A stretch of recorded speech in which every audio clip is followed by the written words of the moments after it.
Presentamos el ensayo sobre el taller de análisis y aplicación de los principios del derecho procesal a casos simulados. Somos el grupo conformado por Daisy Durango, Jorge Andrés González, Eliseo Zamora y Carolina Rico, y el caso entregado es el siguiente. Pepe es un acusado por el delito de hurto simple que supuestamente ocurrió en una tienda local.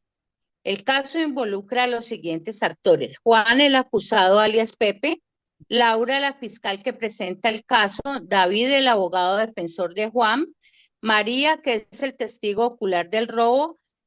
Y el caso se evidencia con la siguiente situación. El abogado de Pepe ha tenido dificultades para comunicarse con su clienta antes de la audiencia. Además, se le ha negado el acceso a la evidencia clave presentada por la Fiscalía. El juez a cargo del caso ha mostrado un sesgo evidente hacia la Fiscalía, interrumpiendo frecuentemente al abogado defensor y permitiendo objeciones continuas de la Fiscalía, mientras que limita las objeciones de la defensa. La Fiscalía ha presentado como prueba un video de seguridad de baja calidad que supuestamente muestra a Pepe en el lugar del hurto. Sin embargo, la autenticidad del video ha sido cuestionada y el abogado defensor no ha tenido la oportunidad de impugnar adecuadamente su admisibilidad. Creemos que los principios del derecho procesal que se han violado en este caso son los siguientes: la imparcialidad y la independencia del juez. En el caso se presenta cuando el juez parcializado hace la fiscalía interrumpiendo a la defensa, y esto lo hacemos con fundamento legal en el artículo 228 de la Constitución y en el artículo 12 del Código General del Proceso. Los puntos relevantes del artículo 228 nos hablan que la administración de justicia es un servicio que el Estado debe prestar. Las decisiones deben ser tomadas con independencia, las actuaciones deben ser públicas con las excepciones que la ley establezca, y la prevalencia del derecho sustancial en los procesos judiciales se debe dar prioridad al contenido real del derecho y a la protección de los derechos de los ciudadanos por encima de las formalidades. Otro de los derechos violados es el derecho a la defensa y contradicción. En el caso es sobre la negación al abogado del acceso a la evidencia y las dificultades de comunicación con su cliente, con fundamento legal en el artículo 29 de la Constitución Política y en los artículos 8, 9 y 12 del Código General del Proceso. Aquí debemos destacar que el proceso se deberá adelantar en la forma establecida en la ley, de acuerdo a los artículos 8, 9 y 12 del Código General del Proceso. Y otro de los puntos que se han violado es la contradicción y el derecho a la prueba. En el caso se presenta cuando hay una presentación de la prueba sin posibilidad de impugnarla, con fundamento legal en el artículo 165 y 167 del Código General del Proceso, en donde el artículo 165 habla de los medios de prueba y el artículo 167 habla de la carga de la prueba.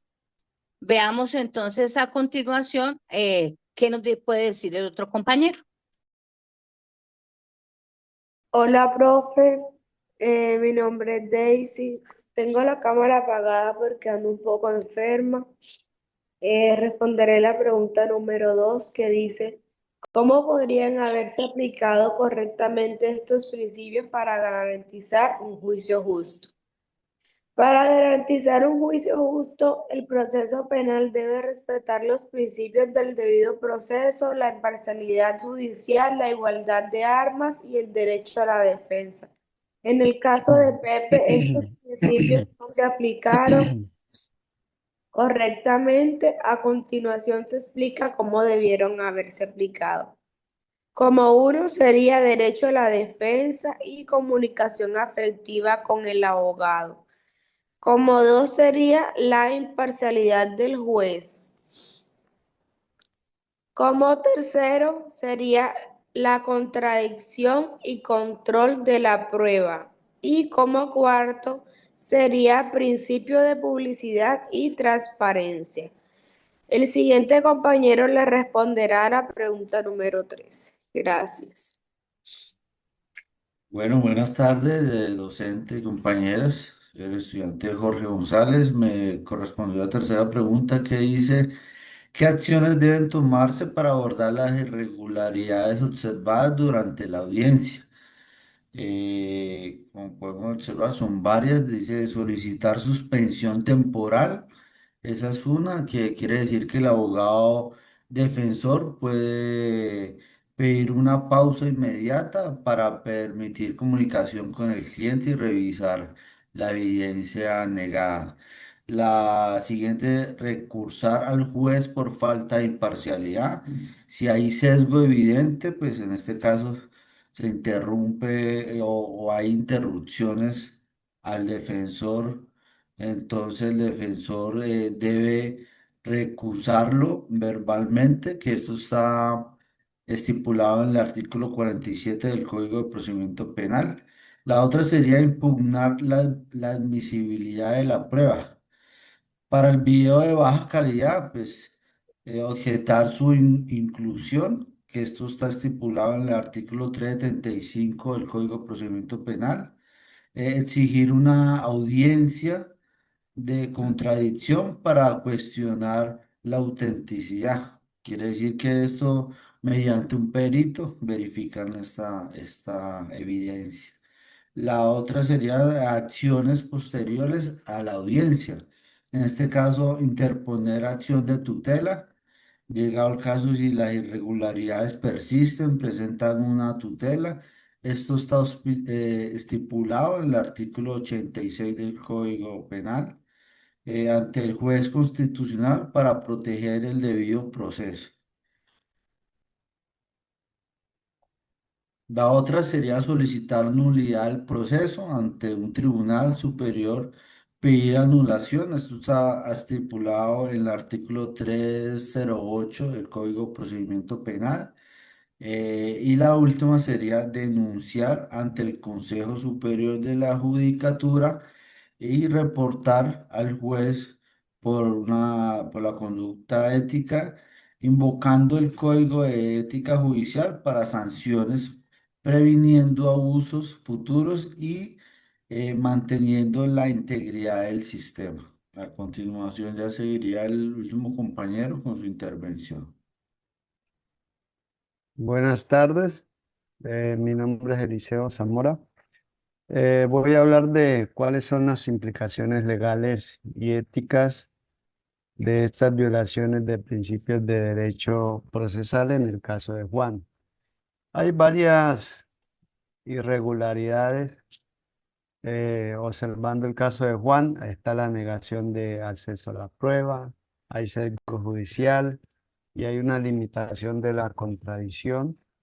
Esto constituye violaciones directas a los principios fundamentales del derecho procesal, el cual nos conlleva a graves implicaciones tanto a nivel legal como ético. En las implicaciones legales y procesales encontramos que las violaciones a los principios del debido proceso, defensa o contradicción, tienen el efecto más drástico en la validez de prueba y de la actuación judicial en general. Encontramos la nulidad de la prueba obtenida ilegalmente. La violación del debido proceso hace que la prueba obtenida bajo esas condiciones sea nula de pleno derecho.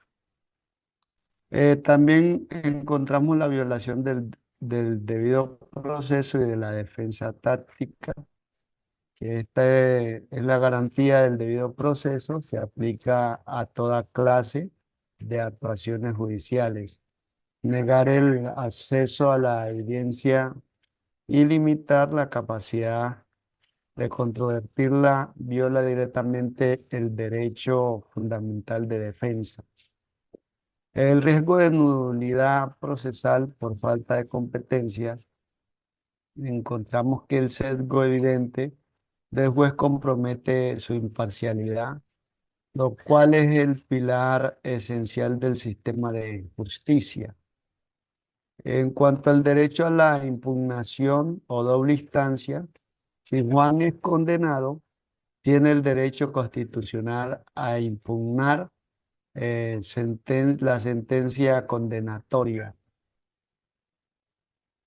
También encontramos un desconocimiento del derecho sustancial y el objetivo de los procedimientos es la efectividad de los derechos reconocidos por la ley sustancial según el artículo 11 de la Constitución, del Código General del Proceso. En las implicaciones éticas y sistemáticas, estas implicaciones éticas se refieren al impacto en la confianza pública, la conducta del juez y la filosofía del Estado de Derecho. Hay un compromiso en la imparcialidad y la confianza pública, y el juez tiene la obligación de actuar y decidir con total imparcialidad, ya que la humanidad delegó la función de administrar justicia bajo esa condición. Y el juez aquí muestra un sesgo evidente. Hay una violación de los derechos, de los deberes de los servidores públicos. El juez como servidor público está sujeto a la ley y su actuación debe ceñirse a los postulados del artículo de buena fe. También encontramos un riesgo oral en el orden justo y la paz social. El propósito ulterior del todo proceso judicial es lograr la paz y la armonía social. También el derecho procesal en Colombia está materializado en el Código General del Proceso, en la Ley 1564 del 2012, y esta establece que como sistema de garantías cuya finalidad es lograr la efectividad de los derechos reconocidos por la ley sustancial, las principales innovaciones y principios procesales que fueron el marco constitucional de derechos, especialmente el debido proceso y la tutela judicial efectiva, son: uno, garantía del debido proceso y la tutela efectiva. El objetivo es asegurar la tutela jurisdiccional efectiva para el ejercicio de los derechos y un doble proceso de duración razonable. Dos, la igualdad y defensa. Y tres, transparencia y calidad de la decisión. Allí queríamos hacer un aporte, compañero, en donde como reflexión final acerca del derecho procesal como sistema de garantías en Colombia, creemos que un Estado de derecho no se mide solo por el conjunto de normas procesales existentes, sino por la capacidad institucional para hacerlas efectivas en la práctica. Las irregularidades del caso expuesto son fallas operativas y culturales que pueden convertirse en letra muerta en las garantías procesales. Por eso defender el derecho procesal como sistema de garantías implica, por tanto, no solo reivindicar normas técnicas, plazos, excepciones, recursos, sino insistir en reformas institucionales, capacitación y tecnologías que permitan a la defensa ejercer real y efectivamente sus derechos. Por lo tanto, solo así la justicia penal podrá cumplir su doble función, que es sancionar legítimamente al culpable y al mismo tiempo proteger al inocente frente a los riesgos del poder punitivo.